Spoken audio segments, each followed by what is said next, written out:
요즘 제가 묵상하는 단어 몇 가지 있습니다. 특별히 제가 진짜 오랫동안, 요즘이 아니죠, 오랫동안 묵상했던 단어 중에 하나가 분별입니다. 저는요, 오래 전부터 영적 성숙이라는 강의를 들으며 성숙을 배웠습니다. 그런데 성숙이라는 단어가 저한테는 너무 부담스럽습니다. 열심히 배우기는 했고 수십 년 아마 배운 것 같아요. 근데 들을 때마다 너무 부담스럽습니다. 왜냐하면 제 자신과 나와 성숙은 너무 거리가 멀다, 이런 느낌을 제가 들기 때문에 그렇습니다. 여러분, 제가 성숙해 보입니까? 제가 좀 신령해 보이고 거룩해 보입니까? 여러분 특별하게 격려를 하시네요. 어디 가서 물어보면 다 웃어요. 제가 성숙하게 보입니까? 그럼 막 성도들이 막 웃어요. 제가 좀 신령하고 좀 거룩해 보입니까? 그러면 다 웃어요. 근데 여러분은 역시 우리 교회라 다르구만. 네, 선지자는 고향에서 인정을 못 받았다고 그러는데 제가 선지자가 아니라 우리 교회에서는 제가 성숙해 보인다, 이런 얘기를 정말 극히 드물게 듣는 얘기입니다. 네, 그렇게 봐주셔서 감사한데요. 저는 성숙과 참 거리가 멀구나라는 생각을 요즘도 하고 있습니다. 그래서 한 번도 제가 이렇게 설교를 하고 강의를 하면 나름 이렇게 정리를 해놓거든요. 제가 봤어요. 제가 몇 년, 뭐 20년을 다 본 건 아니고 몇 년을 봤는데 한 번도 성숙이라는 주제로 설교를 해본 적이 없더라고요. 또 강의를 해본 적이 없어요.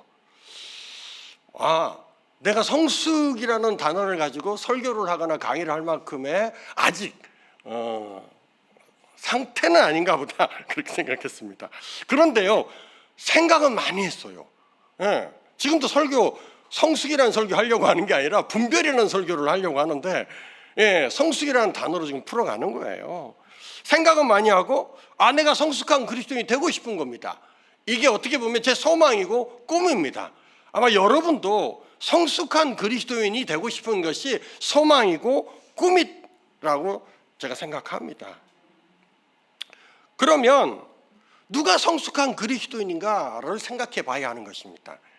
성숙한 그리스도인이 되고 싶은데 그게 꿈이고 소망이라면 그럼 누가 성숙한 그리스도인인가를 생각해 봐야 합니다. 여러분, 목사님이 되면 성숙한 그리스도인인가요?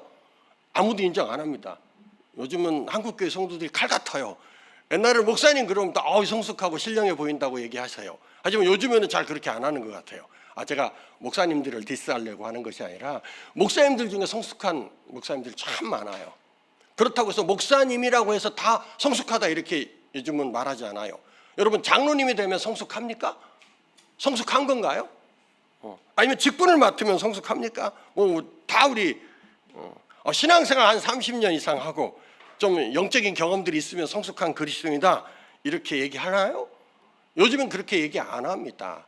목사님이 되었다고 해서, 장로님이 되었다고 해서, 권사님이 되고 직분자가 되고 신앙생활 한 30년 이상 했다고 해서 저분 성숙합니다, 이렇게 누구도 말할 수 없다는 것을 우리 모두가 인정합니다. 누가 성숙한 그리스도인일까? 오랜 시간 고민하고 지금도 묵상하고 고민하고 있습니다. 그런데 참 감사하게도 고민을 하고 자꾸 하나님 앞에 기도하니까 하나님이 깨닫게 하시는 은혜는 있어요. 내가 그렇게 못 살아도 은혜는 있습니다. 그게 뭐냐면 제가 기도하는 거예요. 하나님, 누가 성숙한 그리스도인입니까? 기도하고 하나님 앞에 묵상하고 그렇게 생각할 때 작은 결론 하나를 저한테 주셨습니다. 그게 뭐냐면 바로 분별입니다. 제가 성숙한 그리스도인이 누굽니까? 누가 성숙한 그리스도입니까? 하나님 앞에 이렇게 계속 고민하고 물으니까 하나님이 작은 깨달음 하나를 주셨는데 그건 분별입니다. 제가 분별로 성숙을 풀어가려고 하는 거예요. 여러분, 오해하지 마세요. 분별이 있어야만 반드시 성숙하다, 성숙의 조건은 반드시 분별이다, 요거 외에는 없다, 이렇게 말하는 거 아니에요. 다양할 것입니다. 하지만 저한테 하나님이 주신 작은 메시지 하나, 결론 하나가 분별이라는 것입니다. 작은 결론, 이 분별을 제가 가지고 하나님 앞에 기도하기 시작했습니다. 적어도 누가 성숙한 그리스도인이냐면 분별이 가능한 사람. 이게 무슨 뜻이냐면 이것이 하나님의 일인지 사람의 일인지를 분별할 수 있는 사람. 여러분 좀 동감이 되시죠?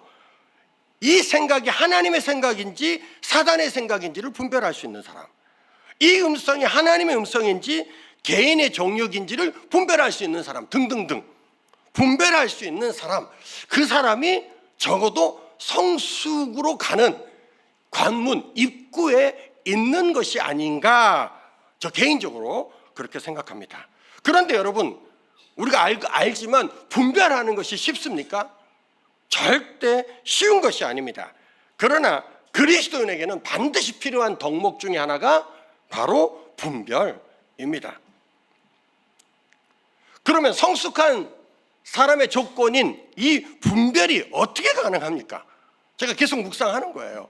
분별을 하나님 나한테 가르쳐 주시는데, 그러면 어떻게 분별이 가능한지에 대한 제가 질문도 하기 시작했습니다. 어떻게 분별이 가능합니까? 뭐 여러 가지로 하나님 말씀하실 수 있겠지만 저한테는 딱 주신 메시지가 경건이었습니다. 어떻게 분별이 가능하냐? 경건한 그리스도인이 분별이 가능하다, 이렇게 말합니다. 그러니까 제가 좀 이해가 쉬워지는 거예요. 왜냐하면 제가 경건을 훈련하고 경건을 배웠거든요. 여러분, 경건은 어떤 것입니까? 우리가 다 아는 것처럼 경건은 하늘에서 떨어지는 거예요. 그죠? 경건은 땅에서 솟아납니다. 맞죠? 여러분, 경건은 은사입니다. 맞죠? 네. 아닙니다. 경건은 하늘에서 떨어지지 않아요. 경건은 그냥 땅에서 솟아나지 않아요. 여러분, 경건의 은사라고 들어봤습니까? 제가 오랫동안 은사를 가르쳤거든요. 그런데 경건의 은사는요, 성경에 1절도 없습니다. 경건은 은사 아닙니다. 경건은 그냥 하늘에 떨어지는 거 아니에요. 땅에서 그냥 줍는 거 아닙니다. 우리가 아는 것처럼 경건은 어떻게 가능한 것입니까? 경건은요, 끊임없는 훈련, 끊임없는 연습, 이걸 다른 말로 말하면 반복입니다. 여러분, 기독교 신앙은요, 반복입니다. 여러분, 반복을 두려워하지 마세요. 여러분, 목사가 설교를 반복합니다. 두려워하지 마세요. 왜 반복하는 줄 아십니까? 이유는 딱 하나, 중요하니까.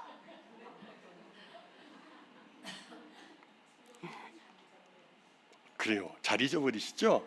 네, 제가 재밌는 얘기 한번 해볼까요?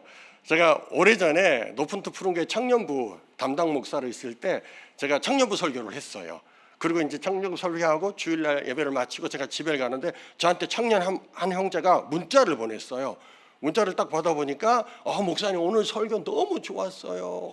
목사님 또 뭐 제가 늘 듣는 얘기예요. 이런 거. 강의 좋았어요. 설교 좋았어요. 그럼 늘 듣는 얘기 뭐 그래서 그런가 보다. 제가 그렇게 놀리지도 않아요. 당연하다, 저는 그렇게 생각합니다. 여러분 아시죠? 제가 좀 교만하기까지 하다는 거. 근데 마지막 멘트가 뭐였냐면 설교 좋았어요. 그러면서 저한테 도전이 됐어요. 그런데 목사님 오늘 설교 때 쓰셨던 그 예화는 3년 전에 8월 둘째 주에 쓰셨던 예화입니다. 이렇게 딱 왔어요. 제가 그걸 보고 깜짝 놀랐어요. 야, 이 청년 대단하다. 제가 3년 전에 했던 설교를 기억하고 있다는 얘기입니다. 3년 전에 썼던 예화를 기억하고 있는 거예요. 이 청년 정말 드문 청년이에요. 여러분 기억하세요, 여러분? 아무도 기억 못 하거든. 근데 이 청년, 기억하는 분이 있습니다. 존중합니다. 이 청년이 그걸 기억하고 나한테 그걸 딱 문자를 보냈어요. 얼마나 기특하고 얼마나 대단합니까? 모두 다 듣고 일어서서 나가면서 잊어버리는데. 그래서 내가 너무 대단한 거예요. 그래서 제가 운전하다가 차를 세워놓고 답장을 바로 보내줬어요. 너무 제가 은혜가 돼가지고. 야, 너 대단하다. 3년 전에 내가 했던 설교를 그걸 기억해? 그 예화를 기억해? 이야, 너 최고! 짱! 그리고 그 밑에 한 줄 더 썼어요. 야, 내가 3년 전에 썼던 예화를 또 쓴 이유가 뭔지 아니? 반복하는 이유는 딱 하나다. 중요하니까 쌍! 그리고 딱 보냈어요. 쌍은 안 붙였어요. 그럼 제가 늘 얘기해요. 반복을 두려워하지 마십시오. 기독교 신앙은 반복이고 이것이 경건의 가장 핵심 포인트인 것입니다. 그래서 여러분, 하나님 말씀을 들으면서 반복되는 것에 대해서 지루할 필요가 없어요. 예배 드리다 보면 찬양이 반복됩니다. 기도하다 보면 기도의 메시지나 기도의 내용들이 반복돼요. 이것이 기독교 신앙의 핵심 중에 하나인 경건으로 가는 길이라는 것을 놓치면 안 돼요. 해 아래 새 것이 없습니다. 여러분, 제가요 경건을 얘기하면서 연습과 훈련과 반복을 얘기하다 보면 늘 제가 군대 얘기합니다. 저는 제 인생의 가장 놀라운 축복 중에 하나가 가장 많이 매맞았던 군대였습니다. 제 인생에 그렇게 맞아본 적이 없거든요. 그런데 그 군대에서 제가 참 놀라운 은혜들을 경험합니다. 여러분, 제가요 주특기가 104 M60 기관총이었습니다. 제가 그 주특기 기관총을 연습하는데요, 참 힘든 시간들이었습니다. 제가 탄약수부터 시작하는 거예요, 이등병 때. 그런데요, 그게 훈련이나 작업이 없는 날은요, 무조건 주특기 교육을 옛날에 전방에서 했어요. 그러니까 주특기 교육을 합니다. 그러니까 M60 기관총하고 내 소총하고 탄통 들고 계속 판초에 깔아놓고 거기서 누웠다 일어났다 누웠다 일어났다 총을 분해했다 결합했다 분해했다 결합했다 이걸 계속 하는 거예요. 너무너무 지루하게 이걸만 반복합니다. 예, 처음에는 막 배우니까 재밌었는데 이거 한 달 정도 하잖아요. 익숙해집니다. 이걸 2달 하잖아요. 아우 지루해집니다. 3달 하면 막 하면서도 막 욕이 나와요. 군대는 뭐 반이 욕이니까. 예, 그러면서 또 군대를 비하하는 거 아닙니다. 예, 아무튼 그러면서 그 훈련을 하는데요, 얼마나 반복을 했던지 나중에 눈 감고도 하는 거예요. 진짜예요. 예, M60 기관총이 분해 조립하기가 쉬워요. 어려운 총이 아닙니다. 네, 별거 없어요. 분해해 보면. 그러니까 그걸 그냥 마치 눈 감고 하던 것처럼 왜 손에 익숙하니까 이거 한 1년 해보세요. 아주 끝내줍니다. 그리고 이걸 사격을 합니다. 총알이 남으면 안 되니까 총알을 쓰라고 사격을 시켜요. 그럼 M60 기관총 사격하는 데를 딱 가잖아요. 기관총 사격할 때 진짜 끝내주게 스트레스 풀립니다. 예, 더 놀라운 것은 이 총알이 연결돼 있잖아요. 탄티에 연결되어 있는데 5발 중에 1발이 뭐로 되어 있냐면 야광탄으로 되어 있습니다. 그러니까 내가 총을 쏘잖아요. 총알이 날아가는 게 5발 중에 1발이 야광탄이라 보이는 거예요.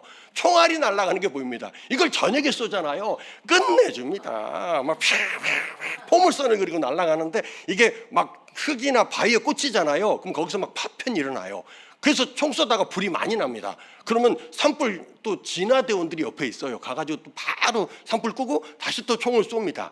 이걸 얼마나 쐈는지 총을 쏘다보면요, 이게 뭐가 되냐면 총열이 과열이 돼요. 그러면 총을 쏘는 사수가 총열 과열 그러면 총열 교환을 해야 합니다. 그러면 옆에 있는 탄약수가 성면 장갑을 끼고 총열 교환하면서 총열을 그 뜨거운 총열을 총 쏘다 말고 뽑아버려요. 그리고 옆에 있는 예비 총열을 갖다 꼽습니다. 이게 0.1초 거짓말 못했습니다.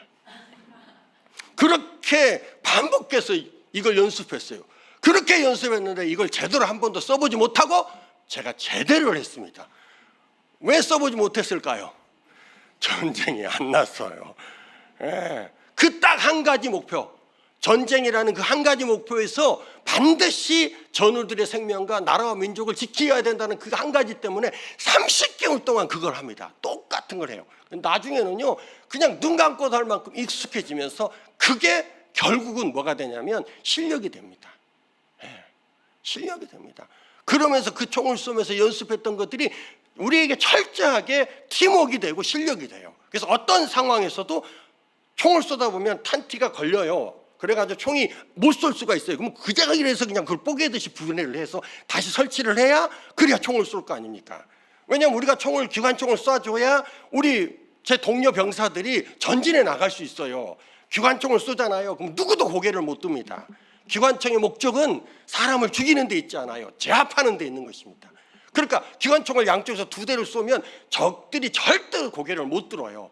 그러니까 그때 우리 아군들이 진격해 나가는 겁니다. 그러니까 우리가 총을 못 쏘주면 저쪽에서 심각하게 총을 쏘면 우리 군인들이 죽는 부상을 당하는 일들이 일어납니다. 그러니까 저희들도 사명감을 가지고 그걸 연습했는데 한 번도 제대로 못 써보고 제대했습니다. 예, 지루한 군대 얘기는 여기까지 끝. 그렇게 반복하고 연습해요. 그게 실력이 됩니다. 경거는요, 훈련과 연습과 반복입니다. 계속해서 이럴 때 우리가 뭐가 되냐면 분별할 수 있는 그리스도인이 되고, 이럴 때 우리가 성숙한 그리스도로 나갈 수 있다. 또 어떤 성경에 보니까 어떻게 경건이 가능하냐? 연단. 우리가 싫어하는 단어 중에 하나가 연단입니다. 그 연단을 통해서 우리가 경건한 그리스도인이 된다고 이야기하고 있습니다. 그래서 경건한 그리스도인이 되는 것이 굉장히 의미가 있고 가치가 있고, 이것이 우리를 뭐로 분별이라는 성숙의 어떤 관문으로 인도한다는 것에 대한 이해를 갖기 시작했습니다. 그러면서 분별을 이야기할 때 반드시 빼놓을 수 없는 성경 말씀이 있습니다. 그거 뭐냐 하면 믿음의 조상 아브라함입니다. 여러분, 아브라함 이야기 너무나 잘 알잖아요. 여러분, 창세기 22장을 보면 아주 유명한 이야기가 나옵니다. 여러분 다 아는 거라 제가 안 찾고 한번 설명해 보도록 하겠습니다. 창세기 22장에 보면 아브라함이 하나님의 음성을 들어요. 어떤 음성 듣습니까? 하나님이 백세에 허락하신 독자 이삭을 제물로, 그것도 번제물로 내게 바쳐라 라는 음성을 창세기 22장에서 듣습니다. 근데 여러분, 이 창세기 22장에서 아브라함이 들은 이 하나님의 말씀은 정말 놀라운 말씀입니다. 여러분, 번제가 뭔 줄 아십니까? 제사의 방법 중에 하나인데요, 제물의 각을 뜹니다. 다시 말해서 양이면 양, 송아지면 송아지 목과 팔, 다리를 잘라내는 거예요. 이걸 각을 떴다 이렇게 말합니다. 그리고 번제 제물의 특징은 배를 갈라가지고 이걸 쪼갭니다. 갈비를 이렇게 쪼개줘요. 그럼 그 안에 내장이 있잖아요. 내장을 싹 긁어내서 버려요. 그리고 각을 뜬 그 제물을 나무 단 위에 올려놓고 밑에서 불을 질러요. 그래서 완벽하게 불사질러서 하나님 앞에 드리는 제사의 종류, 방법 중에 하나가 번제입니다. 지금 아브라함이 창세기 22장에서 100세에 얻은 아들 이삭을 그런 번제물로 하나님께 바치라는 것입니다. 여러분, 도저히 이것은 이해가 되지 않는 하나님의 음성입니다. 그런데 아브라함이 이 음성에 순종했을까요? 안 했을까요? 아주 놀랍게 순종합니다. 그냥 무대뽀로 순종했을까요? 그냥 순종한 겁니까? 아니에요. 철저하게 아브라함이 이 하나님의 음성을 분별하고 순종했다는 것을 여러분 이해하셔야 합니다. 창세기 22장에서 아브라함이 들은 이 하나님의 음성은 상식적이지 않아요. 어떻게 살아있는 자식을 쪼개서 불태워 하나님께 바쳐라, 이 제사 방법이 이게 그 당시 유대인들에게 상식적인 방법입니까? 상식적이지 않아요. 이건 성경적이지도 않습니다. 여러분, 하나님이 아브라함에게 뭘 말씀하셨습니까? 너의 독자 아들 이삭을 통해서 하늘의 별처럼 땅의 모래알처럼 창대케 하겠다고 말씀하셨어요. 이거 성경적입니다. 그런데 이 독자 이삭을 지금 잡아서 불태워 죽여버리면 그 하나님의 말씀과 일치가 됩니까? 안 됩니까? 안 되는 거예요. 상식적이지도 않고 성경적이지도 않아요. 그런데 아브라함이 이 말씀에 순종합니다. 이게 굉장히 중요한 포인트예요. 저는 어떻게 순종했을까? 그냥 하나님 살아계시니까 그냥 무대뽀로. 아니에요. 어떻게 아브라함이 이걸 분별하고 순종했어요? 어떻게 순종했을까? 제가 이거 고민하다가요, 한 가지 딱 깨달은 게 뭐냐면 친밀감이구나. 친밀감으로 분별한 것입니다. 이거 제가 굉장히 수준 높은 얘기 하는 겁니다. 친밀감으로 분별했어요. 다른 어떤 것으로도 이게 분별이 안 됩니다. 근데 이걸 친밀감으로 분별했다는 생각이 제가 딱 드는 거예요. 자, 창세기 22장에서 들은 이 하나님의 음성은 내용은 하나님의 것이 아니야. 그죠? 그런데 음성은 하나님의 음성인 것을 분별하고 순종한 거란 말입니다. 이걸 어떻게 분별했어요? 친밀감입니다. 여러분, 성경학자들이 얘기해요. 지금 창세기 22장에서 이삭을 제물로 바치라고 말씀하셨을 때 이삭의 나이가 몇 살인 줄 아십니까? 115살에, 이삭의 나이가 15살에서 17살이었다 이렇게 말합니다. 그러니까 아브라함의 나이는 115살이나 117살이었던 거죠. 여러분, 아브라함이 언제 하나님을 만나죠? 하나님 음성을 처음 들었던 게 75세에 갈대 우르에서 하나님 음성을 들어요. 그리고 본토 친척 아비의 집을 떠나는 게 75세입니다. 그러니까 75세 그때부터 지금 창세기 22장 115살에 17살이 될 때까지, 제가 따져보니까 한 40년 돼요. 40년 동안 아브라함과 하나님과의 관계가 단절된 적이 없어요. 친밀감이 끊어진 적이 없다는 겁니다. 물론 성경학자들 중에 몇몇 분들은 이스마엘을 낳고 3년에서 한 5년 정도 단절됐다 이렇게 말씀하시는 분도 있어요. 물론 존중합니다. 아무튼 40년 가까이 아브라함과 하나님과의 관계가 단절된 적이 없어요. 계속해서 하나님과의 친밀한 교제나 관계 속에 있었다는 것입니다. 그게 굉장히 중요한 포인트입니다. 여러분, 수요 예배 나와서 하나님 앞에 예배하고 기도하고 여러분 말씀 듣고, 이게 하나님과의 관계를 지금 계속해서 친밀하게 유지하는 거예요. 이게 별거 아닌 것 같은데도 여러분, 결정적인 순간에 하나님의 말씀과 진리를 확인하고 분별하고 순종하는 놀라운 은혜가 되고 기회가 될 것입니다. 이 무더운 여름에 여러분, 여기까지 숨이 컥컥 막혀가지고 오셨어요. 이거 굉장히 놀라운 경건의 훈련이고 연습입니다. 이것이, 이 친밀감, 하나님과의 이 친밀한 이 시간들이 반드시 여러분 인생의 결정적인 순간에 엄청난 은혜와 도움을 줄 거라고 저는 감히 확신합니다. 왜냐하면 제 인생에 그런 경험이 있으니까. 여러분 인생에도 이런 경험이 있는 분들 있어요. 앞으로도 있을 것입니다. 하나님과의 관계나 이 교제를 멈추지 마십시오. 아브라함이 그랬어요. 친밀감이 뭐냐고요? 제가 이 설명 자주 합니다. 친밀감이 뭐냐고요? 제가요 어렸을 때, 지금은 다 핸드폰이 있어가지고 전화가 오면 핸드폰에 윤주영 목사님 이렇게 떠요. 그래가지고 누가 나한테 전화했는지 바로 알아요. 하지만 옛날에 우리 아이들 어렸을 때는 핸드폰 없어요. 삐삐도 없어요. 그 뭐만 있어요? 그냥 공중전화하고 집전화만 있는 거예요. 그잖아요. 제가 사무실에서 전화했어요. 아이들 어렸을 때 전화하면 여러분 자녀들은 어때요? 저희 자녀들은요 서로 전화 받으려고 해요.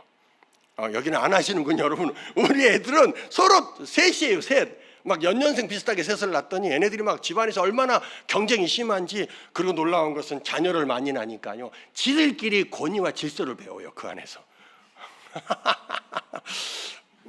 죄송합니다.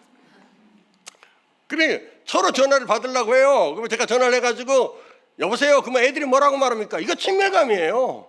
아빠다, 아빠지. 누구세요? 이러면 이거 굉장히 이상한 가족입니다. 예, 제가 가끔 장난쳐요. 여보세요. 애들 어렸을 때 그럼 애들이 뭐라고 말해요? 아빠다, 아빠지. 알아봐요, 알아들어요. 왜? 아빠와 자녀들과의 친밀한 교제나 전화통화가 오랫동안 있었다는 얘기입니다. 제가 집에 전화합니다. 제 아내가 전화를 받아요. 여보세요? 그럼 아내가 뭐라고 말해요? 당신 누구세요? 그럼 제가 대답해요. 내가 당신 남편 이병호입니다. 그럼 아내가 뭐라고 말해요? 당신이 내 남편인 것을 내가 어떻게 알아? 우리 집 비밀번호 4자리 대봐. 이렇게 신원을 확인하고 부부관계가 당신 내 남편 맞구나 이렇게 확인하는 집이 있습니까? 이 집은 진짜, 이 가정은 콩가루예요. 정상적인 가정은 이렇게 안 하죠. 그냥 바로 알아들어요. 왜? 오랫동안 친밀한 교제, 그 목소리를 변형해도 알아들어요. 느낌으로 알아들어요. 이게 친밀감이라고 제가 감히 표현하고 싶습니다. 아브라함과 하나님과는 이런 어떤 친밀한 교제가 있었어요. 그러니까 음성을 들었는데 내용은 하나님의 것이 분명히 아니야. 그렇지만 이거 하나님 음성인데, 그래서 아브라함이 어떻게 해요? 그 친밀감으로 이것을 분별하고 그리고 어떻게 합니까? 순종하기 시작해요. 참 재밌는 것은요, 여러분 창세기 22장 7절에서부터 8절을요 제가 찾아왔어요. 제가 읽어볼게요. 창세기 22장 7절에서부터 8절에 보면 아브라함이 얼마나 놀라운 믿음을 가지고 있는지, 왜 아브라함이 믿음의 조상이 됐는지 그냥 된 거 아니다 얘기하려고 하는 것입니다. 여러분 7절 8절을 보면 제가 읽어볼게요. 이삭이 그 아버지 아브라함에게 말하여 이르되 내 아버지여 하니 그가 이르되 내 아들아 내가 여기 있노라. 이삭이 이르되 불과 나무는 있거니와 번제할 어린 양은 어디 있나이까. 무슨 얘기냐면 이삭과 아브라함이 오랫동안 하나님 앞에 예배 제사드리러 다녔어요. 이날이 이삭이 아버지를 따라 처음으로 제사하는 날이 분명히 아닐 겁니다. 왜냐하면 이스라엘 백성들 아브라함에게 있어서는 예배 제사는 그건 늘 있는 일이었어요. 그러니까 이삭이 어렸을 때부터 아버지를 따라서 제사하는 자리에 다녔다 이 뜻입니다. 그러니까 이삭이 알아요. 15살입니다. 많이 보면 17살짜리 청년이에요. 청소년이에요. 그러니까 이삭이 말합니다. 한 번도 아버지가 하나님 앞에 예배하러 갈 때 재물을 안 갖고 간 적이 없다는 걸 알아요. 그래서 7절에서 물어봅니다. 이삭이 이르되 불과 나무는 있는데 왜 재물이 없어요? 라고 묻는 거예요. 여기 아브라함이 뭐라고 말합니까? 아브라함이 이르되 내 아들아 번제할 어린 양은 하나님이 자기를 위하여 친히 준비하시리라 하고 두 사람이 함께 나가서 이렇게 되어 있습니다. 아브라함이 알아요.